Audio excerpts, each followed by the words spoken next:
Many people today are quite rightly speaking out against racism and want to see justice established in the world. The present pandemic seems to have changed people's hearts and helps us to focus on the things that really matter in life. Jesus preached often about his coming kingdom, a kingdom of justice. We have only to read Matthew's Gospel for many examples of this. In Matthew 5 verse 6 he said, "Blessed are those whose hunger and thirst for uprightness, they shall have their fill." That word uprightness is often translated as righteousness or justice. In the Lord's Prayer, the phrase, "Your kingdom come," is right up near the beginning, before asking for anything else, indicating its primacy and importance. And this kingdom starts here. In fact, the Catholic Church is the instrument of God's justice in the world. Christ's kingdom of justice is physically manifest here in this world, in the Church. Christ, to carry out the will of the Father, has inaugurated the kingdom of heaven on earth. The Church, as the kingdom of Christ, already present in mystery, grows visibly in the world through the power of God. One of the chief obstacles to justice in this world is the power of the devil, who is the father of lies. We see this pattern so many times in history.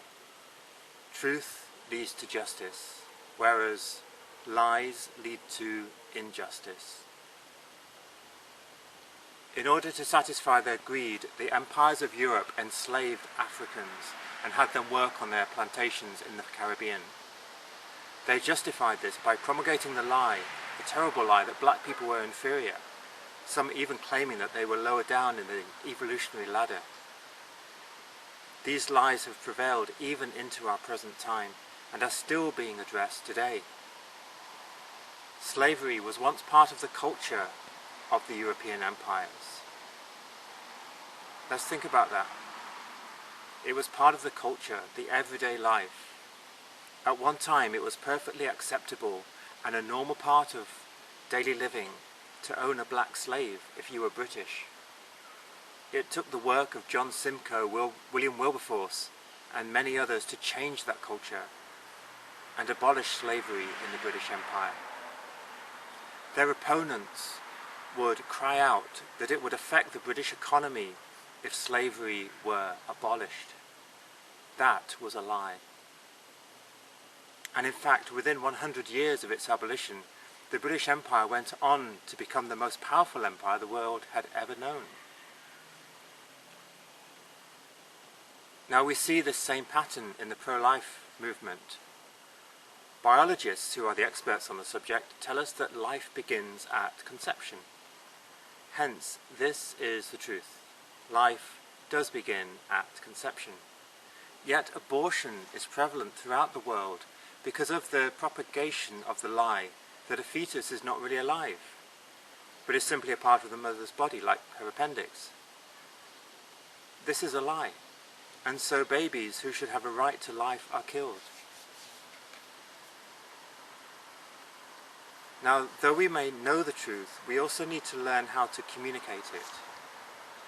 In her book, Love Unleashes Life, Stephanie Gray writes, "While we certainly need the strongest of minds, we also need the most tender of hearts. This love also entails a certain amount of boldness in being uncompromising about the truth. If we truly care about people, that means we will share truths with them that are for their good, even if those truths don't necessarily make one feel good." Saint Dominic, who lived in the 13th century, provides us with a great example of how to preach the truth and combat lies. In his time, the Albigensians of southern France were propagating the lie that all flesh was evil, and that the Christian life was about transcending our flesh. They preached that marriage was wrong because it was based on the human flesh. Dominic was tireless in praying for and preaching to the Albigensians, but he preached with love.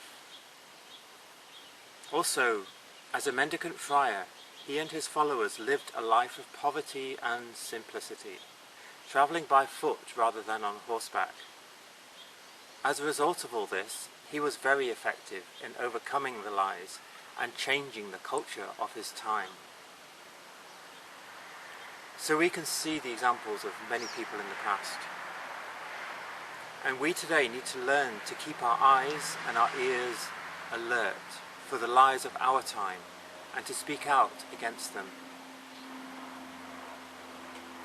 In 1990, the Intergovernmental Panel on Climate Change stated that they are certain that emissions resulting from human activities are substantially increasing the atmospheric concentrations of the greenhouse gases, resulting on average in an additional warming of the Earth's surface. This came from the first assessment report published by climatologists and other scientists who are the experts on the subject. Yet for the last 30 years, the lies have continued to be propagated that climate change is not due to human activities, but is a natural phenomenon and so is nothing to worry about. As a result, people living in Western society, and also increasingly in Eastern society, have continued to increase the amount of greenhouse gases in the atmosphere through excessive car driving and through lifestyles that consume vast amounts of power. As a result of this, our ability to grow crops and obtain fresh water is being threatened. Again, we see the same pattern that we saw earlier. People crying out the economy will be affected if we care for the environment. Yet, once again, the opposite is true. If we do not care for the environment, many of the essentials to life will be affected. Many well-meaning and devout Christians in Canada and other Western countries still have not grasped the teachings of Pope Francis in Laudato Si. Many are still living the car and consumerism culture that surrounds us. However, the COVID-19 pandemic has helped many to appreciate that walking and cycling are much better for us than driving, and that slowing down our lives and spending more time with our families can make us stronger and more loving towards others. Hopefully, we will learn to put the needs of the environment and the poor first before our own needs. Anyone who has used the internet in the last few weeks or so will have noticed that Google is now supporting the Trevor Project of the LGBTQ+ community, which hopes to lead young LGBTQ+ people away from suicidal tendencies. However, the teachings of this community include that God did not create us male and female, but that your sex is whatever you state it to be, and that promiscuous sexual activity between persons of the same sex is equal in dignity to marriage. These and other similar teachings are what have been causing so much confusion amongst young people, leading to suicidal tendencies in the first place. Then, how do we combat these lies and establish justice in today's world? Michael Dopp, in his video series Relit, states that leading people to come to know Jesus as their Lord and Saviour is a sure way to change society. He gives the example of a pro-choice woman who comes to know Christ and experiences a conversion. This comes with a realization that all that she had believed about pro-choice was a lie. So, coming to know the Son of God who came to earth as the truth leads us to understand truth.